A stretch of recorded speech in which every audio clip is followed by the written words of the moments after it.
Buenos días, bienvenido a la semana de el 1 al 5 de marzo. Estamos comenzando el tema de la semana, que es la parte de presión en los fluidos. Como vieron la semana pasada, la presión va a ser algo que se va a estar trabajando no solamente en fluidos, sino también en la parte de temperatura y calor y por supuesto en la parte de termodinámica y fluidos. Y es importante que vean que los gases en especial son la sustancia por excelencia de estudio en las leyes de la termodinámica, sobre todo para las máquinas térmicas, y por lo tanto el estudio de los fluidos ahorita nos va a servir a lo largo de todo el curso. La física es importante recordar que siempre está tratando de agrupar cosas que son parecidas, de tal manera de que pocas leyes abarquen muchos ejemplos. Los fluidos no son una excepción, por lo cual me gusta llamarles, como el título de un libro de la colección La Ciencia para Todos, que es el apellido de líquidos y gases. Es decir, va a tener cosas parecidas de la familia y cosas no parecidas. Entonces, ese es lo que vamos a ver a lo largo de todo el curso. Una muy buena refrán que acabo de escuchar y es que dice que el hombre que sabe a dónde va ha recorrido la mitad del camino. Por lo tanto, siempre es importante que ustedes sepan qué es lo que queremos hacer cuando estamos viendo algún tipo de trabajo. Entonces, queremos definir la presión. Aquí hay una primera definición que quiero que ustedes anoten en su bitácora y que también hagan una representación de este dibujo que representa justamente la fuerza de la presión de un líquido. Esto es el experimento de Pascal, se hizo en una universidad y aquí no se ve, pero hay una manguera larga de casi 10 metros, un poquito más, donde en la última parte se inyecta con una, con una,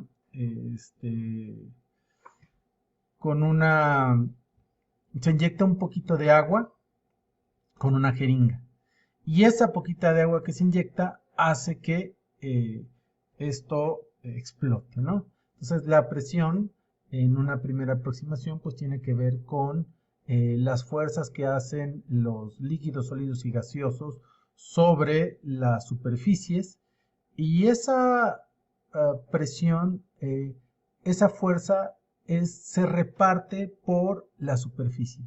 Por eso decimos que la presión es la fuerza por unidad de superficie. Entonces vamos a tratar de explorar estas ideas. ¿Qué es un fluido? Es algo que fluye, es una primera aproximación. Y como habíamos dicho antes, los gases y los líquidos fluyen. Aquí tenemos dos ejemplos. Por un lado tenemos una gota de agua que está cayendo y que una cámara fotográfica pues nos dio esta imagen congelada de parte de ese fluido que se está captando aquí. Y por otro lado aquí tenemos un gas, neón. Es un gas inerte e incoloro, en principio no lo podemos ver. Lo estamos viendo aquí en forma de luz porque una de sus características es que si se aplica una diferencia de potencial, se van a excitar los átomos del neón y va a causar que puedan desprender luz de una frecuencia especial, en este caso es este color rosa reconocido de las luces de neón. Pero es importante notar que si no estuviera la diferencia de potencial, no veríamos nada. Esas son las características del gas. Algo que nos va a ayudar muchísimo a entender qué pasa con los fluidos y qué pasa en general con la termodinámica y el calor y la temperatura es la idea de que la materia está hecha de gases y átomos. Entonces aquí tenemos nosotros una representación de cómo se verían las moléculas del agua, es decir, están todas empaquetadas pero moviéndose entre ellas. Y aquí podemos ver una diferencia entre qué pasa con las moléculas del argón. El argón tiene partículas, pero están separadas entre ellas y están moviendo rápidamente. Entonces les voy a pedir que vean este video donde se ve qué pasa con el agua y los cambios de fase. Y como dice el famoso físico ganador del premio Nobel Richard Feynman, probablemente el enunciado de física que contenga más información es el hecho de que la materia está hecha con átomos. Entonces vamos a trabajar muchísimo con esta idea y estaría muy bueno que reflexionaran acerca de qué significa esto para lo que nosotros vemos cotidianamente.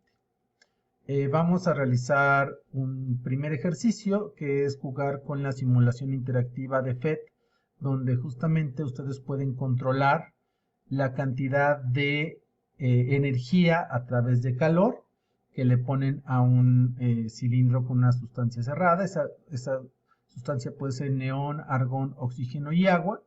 Y tenemos un termómetro. Entonces, ¿qué va a pasar con las moléculas? ¿Cómo se mueven? Ustedes tienen que hacer el dibujo de una de estas sustancias en los tres estados.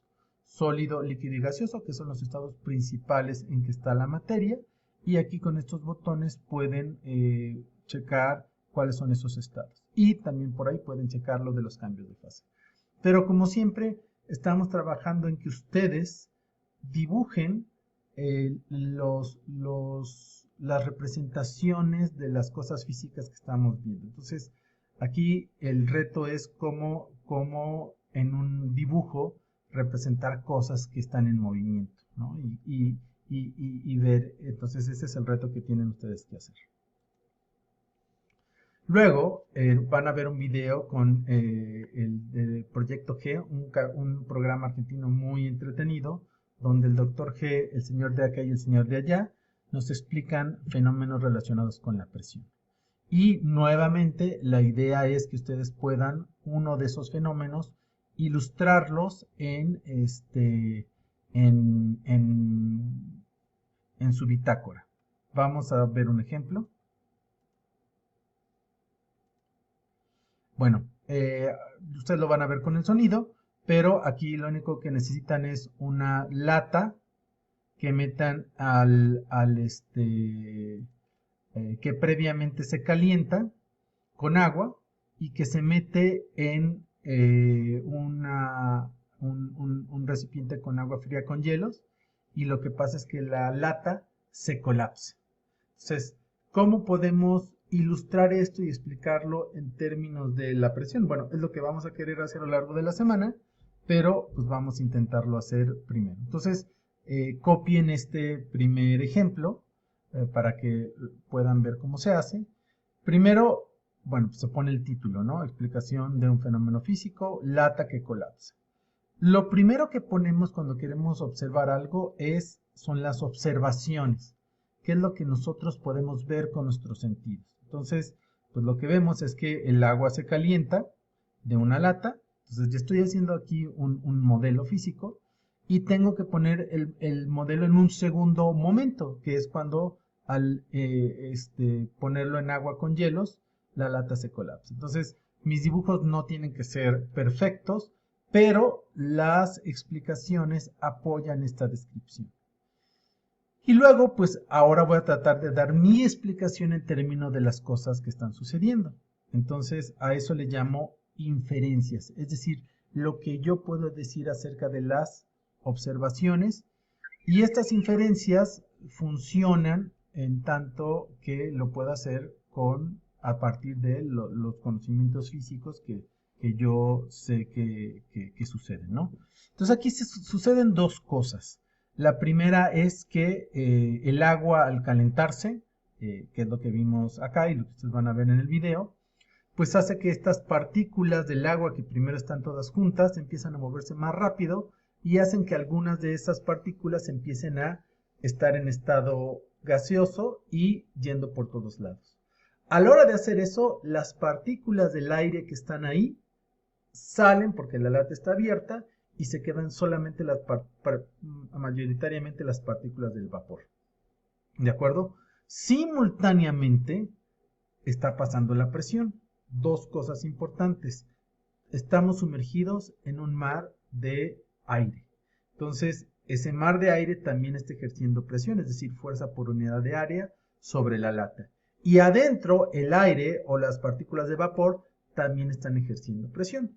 La lata, pues, tiene como, está entre estas dos fuerzas por unidad de área, pero más o menos están equilibradas, entonces todo bien. ¿De acuerdo? Pero, ¿qué sucede cuando introducimos la lata en el agua fría?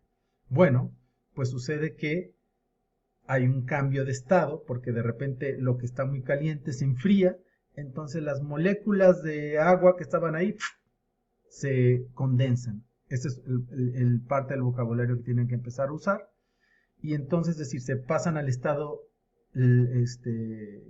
líquido otra vez, pero como se expulsó mucho aire, ahí adentro de la lata queda una especie de vacío. Y el vacío va a ser muy importante entenderlo y trabajarlo. Pero entonces, a nivel de la presión, ¿qué sucede? Pues fíjense bien, las fuerzas por unidad de área, en particular la fuerza, pues ya adentro de la lata es menor, por lo tanto la presión adentro de la lata es menor, mientras que afuera se mantiene igual, por lo tanto hay una diferencia de presiones y esa diferencia de presiones ¡pah!, colapsa la lata. Entonces es muy impresionante este tipo de fenómenos y muchas veces no son intuitivos. Entonces la idea es tratar de entenderlos y explicarlos en términos de estas cosas, haciendo tanto cosas cuantitativas como cosas cualitativas. Cualitativo es lo que estamos haciendo ahorita, es explicando, y cuantitativo es ponerle numeritos. Pero lo cuantitativo también lleva a lo cualitativo. Entonces, pues es parte de entender esta ecuación y pues una de las cosas también impresionantes son ver a personas que se ponen en cama de clavos, pero ahora vemos que la física nos explica por qué esto sucede. Les pongo como reto que ustedes lo puedan explicar e inclusive intenten hacer un cálculo aproximado para ver cuánto es la fuerza por unidad de área que se está ejerciendo aquí. Finalmente, el ejercicio que quiero que hagan es agarran un libro, en este caso yo agarré un libro de física gordo, y la idea es calcular la presión del libro sobre la mesa, utilizando mi idea de presión como fuerza por unidad de área. ¿Qué es lo que tenemos que hacer? Pues calcular la fuerza que ejerce el libro sobre la mesa, no es otra cosa que la fuerza de gravedad. Y tengo que calcular las áreas, tanto la área grande con la área pequeña. Antes es interesante que ustedes traten de hacerse la pregunta, ¿dónde va a tener mayor presión? Y una cosa muy interesante es que hay cosas que van a tener que lidiar en el camino. Primero es cómo saber la masa del libro, cómo medir las longitudes del libro y finalmente cómo usar las cifras significativas, es decir, de repente uno puede poner un montón de cifras y eso ya no tiene sentido porque las cifras significativas nos dan cierta seguridad sobre las mediciones. Entonces les pido que revisen algo que les voy a mandar sobre cifras significativas y que piensen acerca de estas preguntas. Si no pueden resolver sobre cuánto tiene la masa de su libro o aproximarla, lo pueden hacer con los datos que yo les doy aquí. Finalmente, es muy importante hacer experiencias en casa para uno convencerse de estas ideas y empezar a explicarlas. Entonces, uno de los experimentos sencillos es poner una cama de clavos y un globo y apachurrarlo y ver que no se rompe. Y este experimento también se puede hacer con tachuelitas y el globo. Entonces no es necesario tener la cama de clavos, sino le pone unas tachuelitas y se aplasta. Finalmente, la pregunta es, ¿quién ejerce mayor presión sobre el piso? ¿Un elefante o una bailarina? Espero que se diviertan. Saludos.